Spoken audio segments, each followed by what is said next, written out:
학자들이 의사들이 말하기를 이미 20대가 지나면 노화라고 하는 것이 시작이 된다 그렇게 말은 합니다만 실제적으로 사회적으로는 한 50 그 이상 되어야 우리가 노쇠라고 하는 현상을 이야기할 수 있지 않겠는가 그렇게 생각이 좀 듭니다. 오늘 제4여전도회는 그 신체와 그리고 사회적인 역량에 있어서 가장 정점에 달해 있는 연령대라고 할 수가 있습니다. 아직은 현직이시고요. 현직 그리고 사회적인 그 기량에 있어서 가장 최정점에 이르는 그런 연령대 여전대가 아닌가 그렇게 생각이 됩니다. 여러분들이 또 기대되기는 그러므로 당연히 우리 교회의 대소사에 있어서 가장 그 바쁘고 무거운 일들을 짊어지고 또 나가는 그런 연령대에 놓여 있는 여전도회다 그렇게 생각이 됩니다. 헌신에 감사를 드리고요. 가정과 사회의 일도 바쁘시지만 그러나 교회에 여러분들의 모든 역량을 집중하셔서 하나님께서 기뻐 받으시고 영광 받으시는 그리함으로 말미암아 하나님께 주시는 은혜와 축복이 여러분 가운데 항상 머물고 낮에 구름 기둥, 밤에 불 기둥으로 머물고 또한 그와 같은 은혜와 축복이 오늘 이 자리에 예배를 드리는 우리 모두에게 함께 하시는 귀한 예배의 시간 되시기를 주의 이름으로 축원합니다. 4장과 5장이 하늘이라고 말씀을 드렸어요. 4장과 5장이 하늘이라 하는 것은 무슨 숫자나 상징이나 어떤 다른 그 것들보다도 요한계시록에 있어서의 가장 중요한 그 메시지이자 구조라고 말씀을 드렸죠. 우선은 요한계시록 1장을 보게 되면은 1장 1절부터 9절까지는 땅이 나옵니다. 이 요한이 산을 쳐다보고 있었거든요. 그러니까 그 산은 그가 90세가 넘은 노구에 지금 그 아무도 살지 않는 바위투성이의 무인도에 그야말로 떨어뜨려 놓은 그런 내던져진 그런 존재로서 기가 막힌 현실입니다. 과연 내가 여기서 살아나갈 수나 있을까 하는 것이 전혀 가능하지 않는 그런 가운데서 그가 산을 바라보고 있다가 뒤에서 나는 소리를 들었습니다. 그리고는 뒤에서 몸을 돌이켜서 보게 되니까 10절부터 20절까지는 이제 하늘을 보게 됩니다. 물론 거기에 있는 눈에 보이는 광경은 절반은 바다이고 그리고 절반은 하늘이에요. 그런데 거기에 있는 바다는 그냥 바다가 아니고 수정 같은 유리바다로 그에게 비쳤고 그리고 그 하늘의 구름과 그 사이에 빚어나오는 그런 햇볕들 그리고 기기묘묘한 여러 형상들 가운데서 드디어 하나님께서 말씀을 하시기 시작합니다. 그래서 하늘로 올라가는 그가 고개를 몸을 돌이켜서 바다를 봤을 때에 그것은 바다를 보지 않고 그것은 하늘의 일부분이었고 수정 그리고 위에 있는 하늘의 광경을 바라보게 되는 것입니다. 그리고 이제 2장에서 다시 땅으로 내려옵니다. 그런데 소아시아의 7교회인데요. 이 교회는 현실입니다. 그리고 땅입니다. 우리의 현실이라고 할 수가 있죠. 근데 이 현실이 그 세 가지로 정리가 돼요. 하나는 우선은 정리가 되는 것이 아니라 표현이 돼요. 창세기에서 보게 되면은 이 하늘과 그리고 하나님께서 천지를 창조하시기 이전에 하늘과 그리고 바다와 땅이 뒤섞여 있는 그런 상태에서 첫째는 그 혼돈, confused, 혼돈했다고 되어 있고 두 번째는 공허, empty, 의미가 없는 아무런 의미를 찾을 수 없는 그런 상태였고 네 번째는 deep darkness, 그러니까 앞날을 내다볼 수가 없었다. 어두움 가운데서 소망이 없는 앞날을 내다볼 수 없는 그런 가운데 있었다 하는데 이 혼돈하고 그리고 또한 그 공허하고 그리고 소망이 없는 우리의 삶이라고 하는 것은 언제나 현실을 바라보게 되면 그렇게 됩니다. 그런데 거기에 그 위에서 하나님의 신이 스피릿 오브 갓, 하나님의 그 영이 수면 위로, 그 위에 혼돈한 그 위로 운행하시더라 하는데, 영어 성경 크루즈입니다. 크루즈 아시지요? 마치 배가 그 바다 가운데 그냥 떠 있는 것이 아니고 분명한 목적을 가지고 또 가는 것을 가지고 우리는 크루즈라고 하는데, 그와 같이 이제 하나님의 신은 운행을 하신다는 거예요. 그래서 놀라웠게도 소아시아 7교회가, 그 대표되는 소아시아의 모든 교회가, 대표되는 이 세상의 모든 교회들이 현실을 바라보게 되면은 다 그 confused, 혼돈하고 또 empty, 의미가, 삶의 의미, 뜻을 알 수가 없고, 그리고 또한 그 deep darkness, 그러니까 앞날을 내다볼 수 없는 그런 현실인데도 불구하고 놀랍게도 그것이 정돈이 돼요. 7이라고 하는 숫자로 정돈이 되죠. 완벽한 정돈입니다. 오늘 여러분들의 삶이, 내가 지금 사는 삶이 헝클어져 있고 나는 무슨 가치를 가지고 살아가는지 알 수가 없고 내가 어디로 가는지 알 수가 없는 그런 현실을 여러분들이 가지고 오늘 이 시간에 나왔다고 한다면은, 오늘 이 예배를 통해 가지고 그 모든 삶이 7개로 정돈이 딱딱 돼 버려요. 정확한 숫자죠. 빈틈이 없는 완벽한 숫자로서 7개로 정확하게 나누어집니다. 그래서 이것이 놀라운 예배의 힘이요, 그리고 우리의 신앙의 힘이다, 그렇게 생각할 수가 있어요.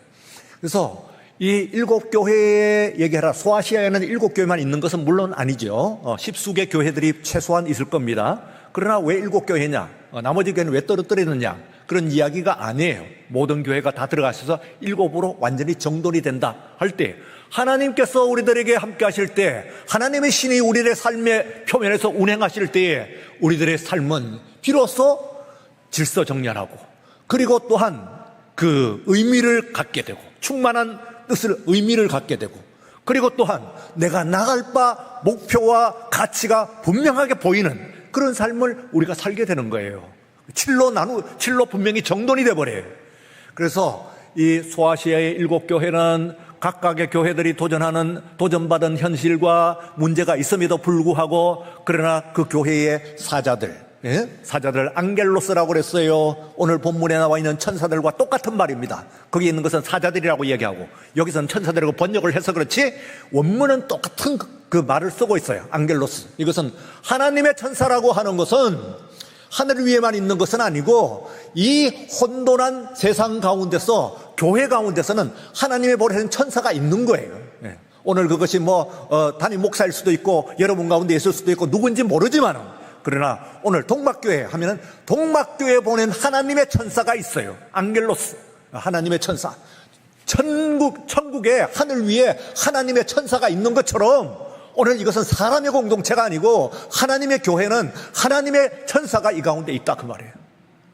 그를 통해 갖고 하나님께서, 그래서 편지를 보낼 때도 거기에 있는 회중에게 편지하는 것이 아니에요. 편지하기를 에베소 교회의 천사에게 편지해라. 빌라델베 교회의 천사에게 편지해라 하고 편지를 합니다. 오늘 우리들에게 있어서도 편지를 보낸다고 한다면 누구에게 보낼 거예요? 동막교회의 엔젤, 동막교회의 천사에게 보내라. 그래서 오늘 이 시간에 여러분들이 우리 하나님께서 내려다보시는 가운데 동막교회를 대표하는 신앙, 동막교회를 바라보시는 대표하는 얼굴, 바로 그 심령, 바로 그와 같은 이 심령과 하나님의 천사가 되시기를 주의 이름으로 축원합니다. 이 중에서 어느 누군지는 몰라요. 하나님께서 어쨌든 그 천사에게 보내라 하는 거예요. 어느 사도에게 보내라, 혹은 특정의 어느 누구에게 보내라 하고 이야기를 하고 있지 않아요. 각각의 분명히 있는 교회인데도 불구하고 있어요. 자, 2장에서 이와 같이 그렇게 2장과 3장, 여기서 7교회, 땅 위에 있는 7교회의 소아시라고 하는 땅 위에 있는 7교회로 땅으로 내려왔습니다. 그러면은 다시 하늘로 올라가야 되지 않아요? 그러면은 이 4장과 그리고 오늘 5장, 여기서 바로 하늘로 올라가게 되죠. 그러면 말할 것도 없습니다. 다음 장은 분명히 땅으로 내려오겠죠. 왜냐하면 원칙이니까. 그리고 그 원칙은 굉장히 중요한 메시지를 거기에 가지고 있어요. 그것은 아주 쉬워요. 그러나 받아들이기는 어렵죠. 이해하기는 쉬워요. 그러나 내가 그렇게 믿기는 어려워요. 바로 뭡니까? 오늘 여러분들 땅의 모든 문제들, 교회, 여러분들 가정에, 내 자신의 건강의 문제, 재산의 문제, 친구의 문제, 모든 문제들, 그 문제가 어디에 달려 있습니까? 하늘 위에 있는 줄로 믿습니다. 하늘의 계획과 뜻에 의해 가지고 이루어지는 것인데, 4장에서는 천상의 모습 가운데서 보좌를 중심으로 해가지고 표현이 됐어요. 다시 한번 표현을 해볼 것 같으면 보좌가 있는데, 보좌 가장 가까이서 내 생물이 싸고 있다 그랬어요. 내 생물이라고 하는 것은 아주 특별한 우리가 이야기하는 생명체, 죽은 것이 아니고 생명체라고 하는 그런 뜻이 아니에요. 물론 죽은 것이 아니죠. 생명체이긴 하죠. 그러나 뭐라고 표현했어요? 퍼스널리티, 인격이다 그랬죠. 그래서요, 이것이 NIV 성경에서는 living creature라고 하는 그런 말을 쓰는데, 아주 다른 데서 쓰지 않는 특별한 말이에요. 요한계시록에만 이 부분에만 나오고 있는 그런 말이에요. 죽은 것이 아닌 살아있다 이런 얘기만, 네 가지의 인격을 가지고 있는데, 그 네 가지의 인격이 어떻게 나타났어요? 하나님의 보좌의 인격은 어떤 방향으로 나타나나요? 하는 것은 처음에는 사자와 같은 모습으로, 이쪽에는 또 황소와 같은 모습으로, 인격으로, 또 이쪽에서는 또 뭐가 나타나요? 그러면은 사람과 같은 인격으로, 그리고 또한 뒷면에 그런 독수리와 같은 인격으로 이렇게 나타나요. 네 가지가 각각 조금씩 다르지만 공통점은 분명히 있어요. 왜? 사자는 모든 백수의 통치자예요. 그리고 그 황소는 모든 가축의 그 최고예요. 우두머리예요. 사람은 모든 만물의 영장이에요. 독수리는 창공을 나누는 모든 그 조류의 왕이에요. 그러니까 최고의 위치에 있는 최고의 통치자들이다 하는 그런 이야기예요. 하나님의 보좌는 사람의 성격, 그리고 황소의 성격, 가축의 성격은 뭡니까? 충성스럽고 근면하고 한 것이죠. 사자는요, 위험이죠. 위험이 있는 것이지, 감히. 그리고 또 그 독수리는요, 활달하게 나르죠. 못 가는 곳이 없죠. 사람은요, 사람의 그 통찰력, 이런 것들을 가지고 있죠. 이런 네 가지의 말하자면 공통적이기도 합니다만, 그러나 그 네 가지의 퍼스널리티로서 각 보좌의 내면을 싸고 있다 하는데, 이 네 개의 for living creature 하는 것은 하나님의 보좌는, 하나님의 존재는 어떤 것인가 하는 것을 직접적으로 나타내 주는 것이기 때문에 예배의 대상이라기보다는 예배를 받는 쪽이죠. 그 위에서 예배를 드리는 쪽에서 가장 가까이는 24장로가 나와요. 구약의 12지파 그리고 신약의 12 제자를 비롯한 신약과 구약의 모든 신앙, 그 속에 있는 모든 사람들, 모든 사건들, 이걸 얘기한다고 그랬어요. 그래서 다 둘러싸고 있는 24장로들이 거기에 그것을 둘러싸고 있는 가운데서 있는 것이 기본적으로 이 4장에서 언급한, 묘사된 천국의 모습이에요. 근데 5장에서도 역시 천국의 모습이, 다시 그 보좌의 모습이 나오는데, 여기에 중요한 차이가 있어요. 그렇기 때문에 이것은 더 발전된 거예요. 4장보다는 5장에 더 발전이 됐어요. 항상 점층 발전이라고 했죠. 점층 반복 발전, repetition and augmented라고 그랬어요. 그러니까 반복도 되지만은, 그러나 반복하면서 단순 반복하는 것이 아니라 발전을 해요. 그러니까 모든 것이 있는데, 앞으로 이제 7이 나오는데요. 지금 오늘의 7 봉인된 두루마리가 나와요. 그러면 그 뒤에는 7개의 그 나팔이 나와요. 그리고 그 뒤에는 7개의 대접이 나와요. 이것이 요한계시록의 전체 분량의 3분의 2에 이르러요. 절반은 넘어요, 확실히. 그러니까 굉장히 많은 부분이 똑같아요. 그러니까 어렵지 않죠. 나팔이 어떻건, 대접이 어떻건 이야기해도 전부 똑같단 말이에요. 똑같은 메시지. 그러나 완전히 똑같으냐 하면은 아니에요. 그것은 그때마다 말하자면은 반복을 하지만, 그러나 그때마다 조금 확장을 해요. 발전해요. 그래서 그 발전을 눈여겨봐야 돼요. 어디서 발전하는가. 그런 것이기 때문에 4장과 5장이 말하자면 하늘의 광경이고, 4장도 하늘 보좌의 광경이고 5장도 하늘 보좌의 광경이긴 합니다만, 그러나 4장에서 이야기하지 않았던 중요한 하늘의 보좌의 속성이 5장에 나타나는 거예요. 그래서 이거는 너무너무 중요한, 오늘 5장에 있는 이 신앙은 그야말로 이거 하나만 우리가 꿰뚫어도 요한계시록 다 읽은 것과 마찬가지라고도 이야기를 해요. 그럴 정도로 5장은 굉장히 중요한 거예요. 왜 그러냐 하면은 그 보좌가 자세히 봤어요. 자세히 그 보좌를 보니까, 보좌는 하나님의 존재잖아요. 하나님의 존재예요. Existence of God.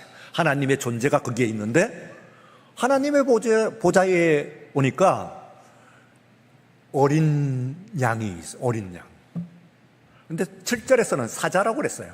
이때 사자는 앞에 있는 네 생물 중에 사자가 아니에요. 그건 별거의 사자예요. 그러니까 그 이스라엘의 지파들 중에서 유다를 물어뜯는 사자라 이러면서 그 사자라고 이야기를 했고, 그 다음에는 다윗 왕을 사자라고 이야기했고, 그 왕조를 사자라고 이야기를 했어요. 얼마 전에 이란을 칠 때 이스라엘 사람들이 라이징 라이온 작전이라고 그랬잖아요. 일어서는 사자 할 때 왜 사자지? 그런데 그 얘기하는 거예요. 다윗 왕조를 얘기하는 거예요. 메시아니즘이에요. 그게 이제 말하자면은. 그래서요, 그 안에서 사자인데, 사자와 그 다음에 들었는데 어린 양이 나오는 거예요. 어린 양은 뭡니까, 여러분들이? 어린 양은 다시 한번 들어요. 어린 양이 앞에서 있던가? 어린 양이 뭐지? 양이라고 한번 나오는 것이요.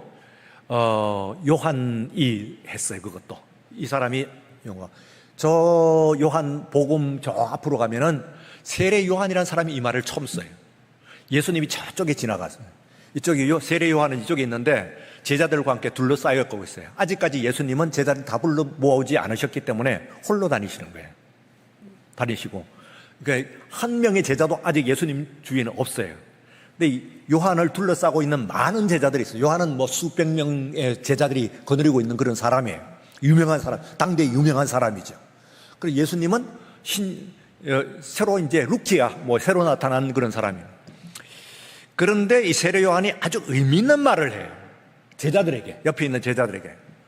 보라, 세상 죄를 지고 가는 하나님의 어린 양이로다 하는 말이, 어린 양이라고 하는 표현이 쓴 첫 번째 케이스예요. 이거예요.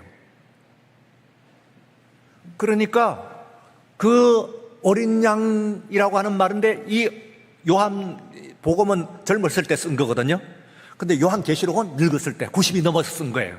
근데 그 말을 딱 붙잡아요. 자기가 그때 했던 말을. 세례 요한 자신이 그때 옆에 들었던 제자 중에 한 사람이거든.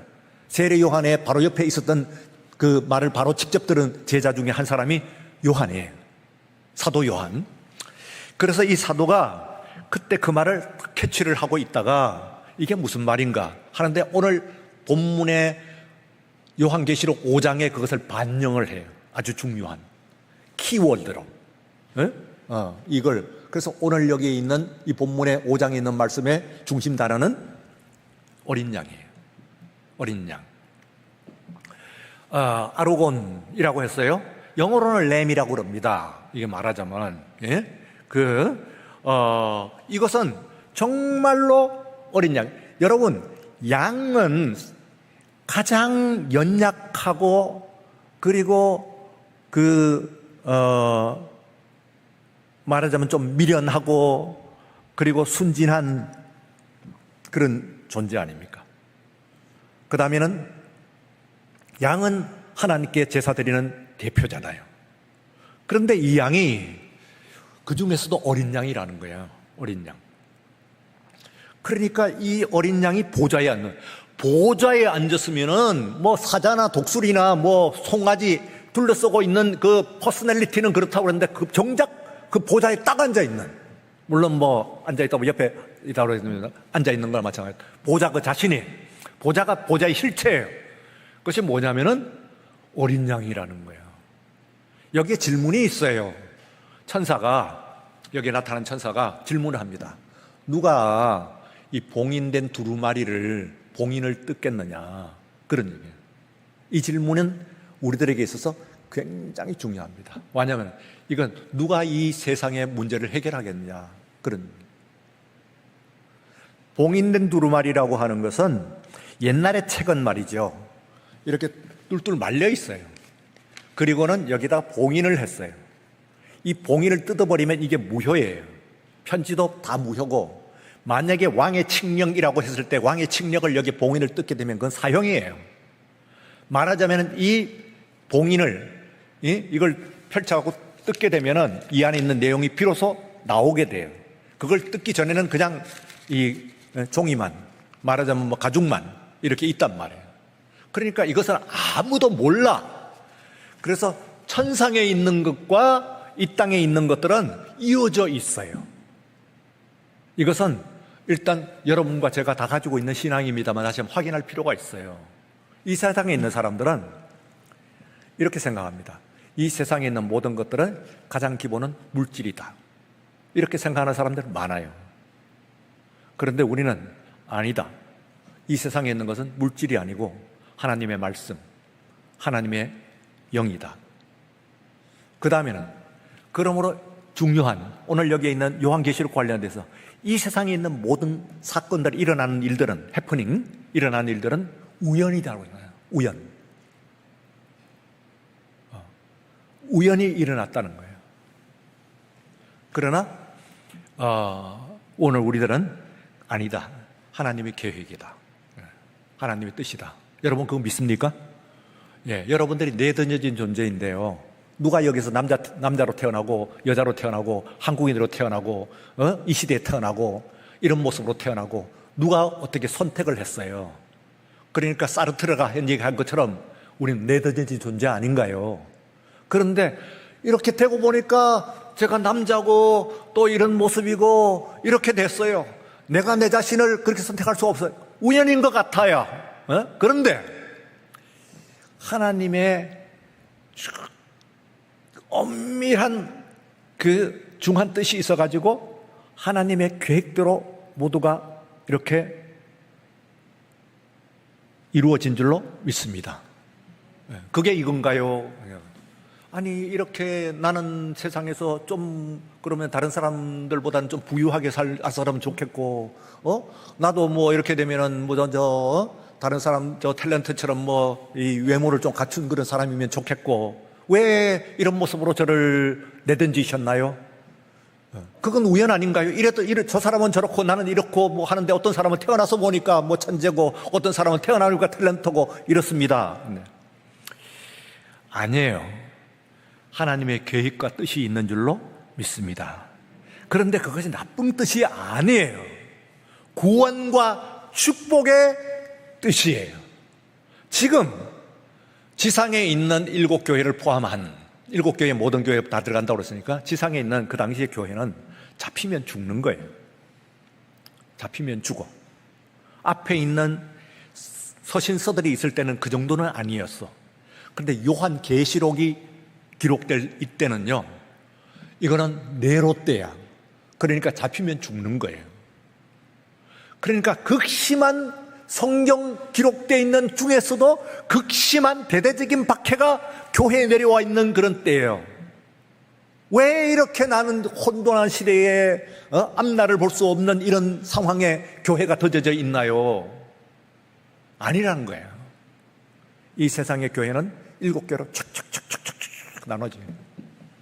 그리고 이런저런 상황에 이렇게 시츄에이션에 여러분들이 놓여 있긴 합니다만, 그러나 하늘 위에서 뜻이 여러분들 안에서 내려온 줄로 믿습니다. 그런데 이 일이 이루어질 때는 하늘과 이 땅이 맞닿으려고 하면은 하늘 위에서 그 하늘의 뜻이 펼쳐져야 되잖아요. 그러니까 이걸 어떻게 알아요? 내가 이런 모습으로 내던져진 시간과 공간 속에 내던져진 존재라고 아까 철학자가 이야기했다고 그러잖아요. 캐스티드 아웃이라고 확 집어 던져버립니다. 여기서 너는 에라 이거 해라 확 집어 던지는, 뚝딱 떨어진 것이 이런 모습이네 이게. 그러니까 왜 내가 이런 모습이요? 항의를 할 수가 없어. 그런데 항의를 왜 이렇게 교회에 내가 예수 한번 믿어가지고 이거 내가 목숨이 위태롭고 집안의 재산과 생명을 빼앗기고 내 자녀들의 미래를 다 빼앗기고 이게 도대체 뭡니까? 왜 예수 믿는 교회 다니는 것 때문에, 신앙 때문에 이런 재난을 당하나요? 네. 이 안에서 오늘 여기 여러분들이 본문을 보시면은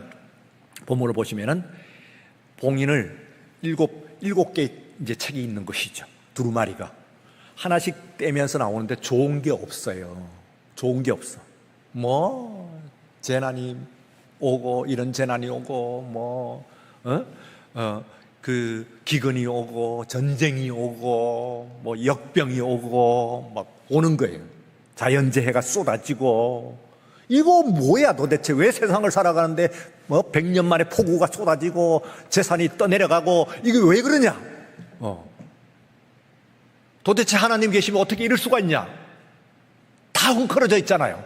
네, 헝클어지지 않았어. 그러면 이건 굉장한 눈 아닌가요? 우리가 내 삶은 내가 지금 병실에 들어 누워 있고 수술대 위에 누워 있다고 하더라도 헝클어지지 않았어. 하나님의 결연하신 분명한 7가지로 셀 수 있는 정확한 하나님의 뜻이 있는 거야. 그런데 그것을 떼는 것은 어떻게 하냐 할 때 가장 중요한 오늘 메시지가 어린 양이 뗀다는 거예요. 어린 양. 누구요? 어린 양이 누구신가요? 예수 그리스도시야. 예수 그리스도를 믿고 어린 양 되시는 그분은 어떤 분이신가? 첫째는 죽임당한 어린 양이요, 둘째는 나를 위해서 값을 치르신 어린 양이에요, 셋째는 그러므로 나를 살리신 어린 양이에요. 그러므로 그 어린 양만 여러분들이, 어린 양 되시는 어린 양은 뭐냐? 그냥 속절없이 죽임당하신, 그러나 그것이 제사였어. 내 죄를 위해서 값을 치르신 거예요. 그리고 나를 구원하시는 주님이신 줄로 믿습니다. 그래서 그분만 믿으면 BC와 AD가 나눠지는 거예요. BC와 AD, 이 세상의 모든 나라가, 아무리 무신론 나라도 저 북한으로 가도 2025년이라고 그러잖아요. 2025년 전에는 BC라고 그러고, Before Christ. 예. 그리고 AD, 아노 도미네, 주후, 그런 뜻입니다. 라틴어입니다. 왜 AD는 라틴어고 BC는 영어로 쓰나요? 하는데 원래는 BC라는 개념이 없었어요.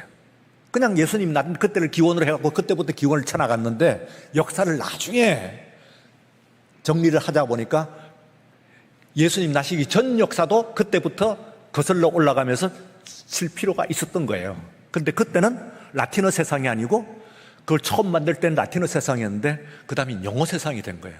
지금 영어 세상이잖아요. 응? 세상이. 그래서 그게 BC가 된 거예요. 비포크라시트예요. 그래서 BC라고 영어로 쓰고, 그게 없었을 때 처음에는 그냥 AD만 필요해, 그냥 기원 1년 2년 그것만 했지 앞으로 거슬러 올라가면서 그런 생각은 안 했단 말이에요. 그러니까 그냥 그때는 아노 도미네, 그러니까 애프터 로드입니다, 영어로 얘기하면. 그러니까 주후 하는 그런 말로 라틴어를 썼어요. 그때는 라틴어 세상이에요. 라틴어 영어 얘기하는 것이 아니에요. 여러분들의 confused, 혼돈한 삶, 두 번째는 empty, 의미 없는 삶, 그리고 세 번째 deep darkness, 소망이 없는 삶, 이 삶에 예수 그리스도가 임하면은 여러분의 삶의 시간이, 삶이 BC와 AD로 쫙 나누어져. 내 삶의 시간에 모든 것의 중간에 들어오셨어. 비로소 내가 나의 삶이 정돈이 되고, 그리고 비로소 나는 내 삶의 존재의 이유를 찾게 되고, 비로소 그리함으로 내가 어떻게 살아야 할 것인가, 어디를 향해 나가야 할 것인가, 어디를 향해서 내가 가고 있는 것인가 하는 방향 감각을 찾게 되는 줄로 믿습니다. 이거 너무 중요한 거예요. 예수 믿는 이유가 그거예요. 우리가 오늘 예배드리는 내가 이 자리에 있는 이유가 바로 그것입니다. 그거 외에 다른 것이 없어요. 이 삶에 있어가지고. 그래서 사장에서의 천상에 있어서의 비경과, 그건 이제 찬송과 예배인데, 다시 한번 5장에서는 천상이긴 합니다만 이 땅과 연관이 되어서 나타난다고 하는 그런 의미에서 더 말하자면 확장이 된 것이지, 발전된 것이지. 아니, 발전 정도가 중요한 발전이지. 만약에 4장으로 나가면은 종교론으로 끝나요. 종교론으로. 그런데 5장에 이르러서는 기독론이란 말이에요. 무슨 얘기인 줄 알아요? 4장만 가지고 있으면 다른 종교로도 구원을 받을 수가 있을지도 몰라. 5장에서는 오직 예수 그리스도로만 구원받는 줄로 믿습니다. 어린 양으로만 여러분들은 구원을 받을 수가 있어요. 우리의 삶의 가장 중심은 다른 어떤 수양과 철학과 종교와 이상으로서 해결할 수가 없게 되어 있어요. 오직 죽임당한, 십자가 위에서 죽임당한 우리 어린 양의 이름으로서만 여러분들은 구원을 받게 되고 정돈되고, 그리고 또한 삶의 가치와 의미와 목적을 함께 얻는 줄로 믿습니다. 예, 이것을 여러분들이 꼭 그냥 프레임으로 가지고 있어요. 왜냐하면 계속 반복된다. 끝까지 반복돼. 이거는 5장에 있는 이 내용은 쉬워. 그러니까 그런 의미에서는 뭐가 나오고 숫자가 뭐 나오고 뭐 하는 거 할 것도 하나도 없어. 그건 그 다음 얘기고, 그건 아주 액세서리. 예, 그러니까 말하자면 사소한 거예요. 사소한 거. 무슨 뭐 짐승이 나오고 빨간색이 나오고 뭐 나오고 뭐 하면은 뭐 나팔이 나오고 뭐라고 나오도 용이 나오고 하더라도 그건 액세서리예요. 중심 메시지는 말이죠. 뭐냐면은 내가 어떤 삶의 곤경과 문제와 어떤 삶의 장벽에 처한다고 할지라도 나는 예수만 있으면 이 문제가 해결될 줄로 믿습니다. 내가 비록 내 몸에 질병이 찾아온다고 하더라도 예수 그리스도와 나와 함께 있으면 나는 이 병 이겨낼 줄로 믿습니다. 내가 내 삶의 가정에 문제가 온다고 할지라도, 내 사업에 큰 재난이 온다고 할지라도, 혹은 내가 감당할 수 없는 자연의 재해가 이 세상을 뒤덮고 있는다고 할지라도, 어떤 더위와 어떤 기상 이후와 어떤 지진과 어떤 것이 오고 전쟁의 소문이 난리와 난리의 소문이 온다고 할지라도 나는 예수 그리스도로 말미암아 내 삶이 정돈될 줄로 믿습니다. 나는 그 어떤 전쟁과 포화 속에서도, 나는 어떤 기후의 변화 속에서도 예수로만 나는 의미를 찾고 갈 길을 가는 줄로 믿습니다. 그 마지막 목적은 우리 하나님께서 나의 구원과 축복, salvation and blessing, 구원과 축복인 줄로 나는 믿습니다 하고 5장은 거기에 말씀에 대해서 아멘이라고 끝나고 있어요. 다시 한번 여러분들 아멘. 예, 아멘 해야 돼. 이 말씀 여러분들 5장 뭐 이런 내용이 있구만 하는 거지. 이것을 여러분들이 심령에 받아들이고 아멘 해요. 그렇습니다. 나는 내가 지금 해갖고 뭐 헷갈리고 복잡하고 신경 복잡하고 스트레스 받고 뭐 여러 가지 문제가 뭐 있어요. 그래도 예수 그리스도께서 오늘 이 시간 내 삶에, 내 가정에, 내 심령에 강림하시는 것이 중요합니다. 그분이 오시면은 내 예수 이전과 예수 이후는 분명히 나뉠 줄로 믿습니다. 그리고 또한 내 삶은 7가지로 등분이 되고 정돈이 되고 나는 어디로 가야 될지 주님께서 분명히 일러주시는 방향 가운데서 여러분들은 그 방향을 향해서 나의 삶을 착착 정확하게 조금 더 흐트러짐 없이 나가는 주의 용사가 믿음의 용사가 될 줄로 믿습니다.